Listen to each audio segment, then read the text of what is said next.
তাহলে প্রথমে আমরা জানার চেষ্টা করব অ্যারোমেটিক যৌগ কি। অ্যারোমেটিক যৌগ গ্রিক শব্দ অ্যারোমা থেকে এসেছে। গ্রিক শব্দ কোথায় থেকে? অ্যারোমা থেকে। অ্যারোমা শব্দ অর্থ কি? সুমিষ্ট গন্ধ। সুমিষ্ট গন্ধ। তাহলে সুমিষ্ট গন্ধযুক্ত যৌগগুলোকে হিস্টোরিক্যালি শুরুতে বলা হতো অ্যারোমেটিক যৌগ। তাহলে অ্যারোমেটিক যৌগ কাকে বলে? বেনজিন ও বেনজিনের জাত ও অনুরূপ ধর্ম বিশিষ্ট যৌগগুলোকে বলা হয় অ্যারোমেটিক যৌগ। কি বললাম? অ্যারোমেটিক যৌগ কি? বেনজিন ও বেনজিনের জাত ও অনুরূপ ধর্ম বিশিষ্ট যৌগসমূহকে বলা হয় অ্যারোমেটিক যৌগ। অ্যারোমেটিক যৌগকে দুই ভাবে ভাগ করা হয়। কিভাবে? দুই ভাবে। একটাকে বলা হয় সুষম চাক্রিক অ্যারোমেটিক যৌগ, সুষম চাক্রিক যৌগ অ্যারোমেটিক যৌগ। আর একটাকে বলা হয় বিষম চাক্রিক যৌগ, বিষম চাক্রিক যৌগ। সুষম চাক্রিক অ্যারোমেটিক যৌগের সবচেয়ে পরিচিত উদাহরণ হচ্ছে বেনজিন, বেনজিন বা আমরা বলতে পারি টলুইন। এগুলো হচ্ছে সুষম চাক্রিক অ্যারোমেটিক যৌগ।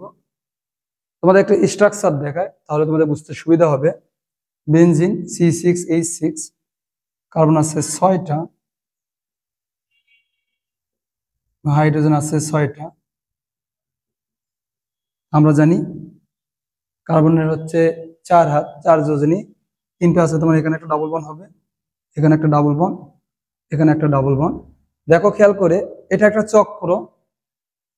এখানে কার্বন হাইড্রোজেন ছাড়া আর কিছু নেই, এই জন্য হচ্ছে এটা হচ্ছে সুষম চাক্রিক হচ্ছে একটা অ্যারোমেটিক যৌগ। এটাকে বলা হয় বেনজিন। আমি যদি টলুইনের সংকেত লিখতাম, টলুইনের সংকেত আমি এভাবে লিখি, এটা ছোট করে দেখাই।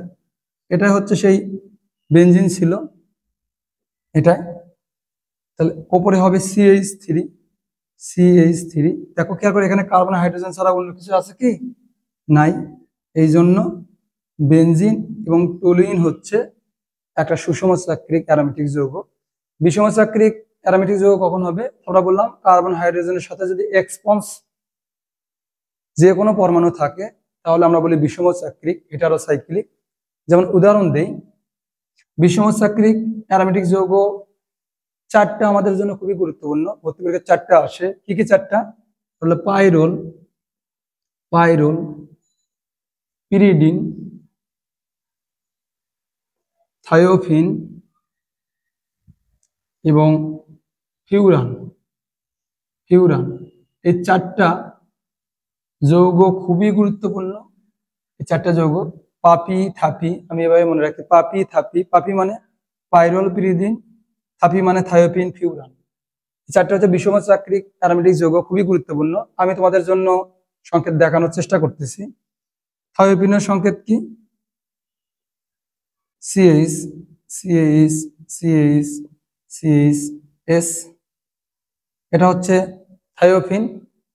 থায়োফিন এবং ফিউরান সংকেত দুইটা একই রকমই প্রায়।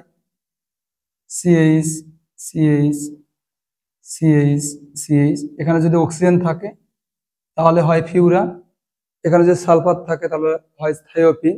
আমি বললাম মনে রাখার জন্য পাপি থাপি, থাপি চলে গেল, থায়োফিন ফিউরান। এটাকে কিন্তু এভাবেও লেখা হয়, এই যে ছোট করে দেখায় বাবা, জায়গা কম, এভাবেও লেখা হয়, একই কথা। এটাকে এভাবে লেখা হয়, এই যে এটা। তাহলে থায়োফিন ফিউরান গেল। এখন পাইরোলো পিরিডিনটা তোমাদেরকে দেখাবো। পাপি থাপি দেখালাম, থায়োফিন ফিউরান। এখন দেখাবো পাইরোলো পিরিডিন। পিরিডিন দেখতে অনেকটা বেনজিনের মতো, এরকমই প্রায়। CH, CH, CH, CH, বেনজিনের মতোই, শুধু এই জায়গাতে নাইট্রোজেন হবে। দেখো খেয়াল করে, হুবহু একই রকমই প্রায়। এখানেও 3টা ডাবল বন্ড আছে। এটাকে বলে আমরা পিরিডিন। এটার নামে কি? পিরিডিন। হুবহু বেনজিনের মতো না? দেখো তো। পাইরোল, পাইরোল, এটা একটু দেখাই তোমাদের।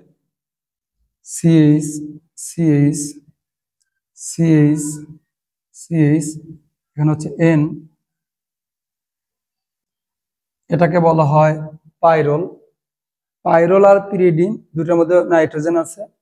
থায়োফিন ফিউরান, এটা সালফার থাকে, এখানে হচ্ছে অক্সিজেন থাকে। তাহলে হাইড্রোজেন কার্বন ব্যতীত এক্সপন্স গ্রুপের যে কোনো পরমাণু আছে তাই এগুলো হচ্ছে বিষম চাক্রিক অ্যারোমেটিক যৌগ।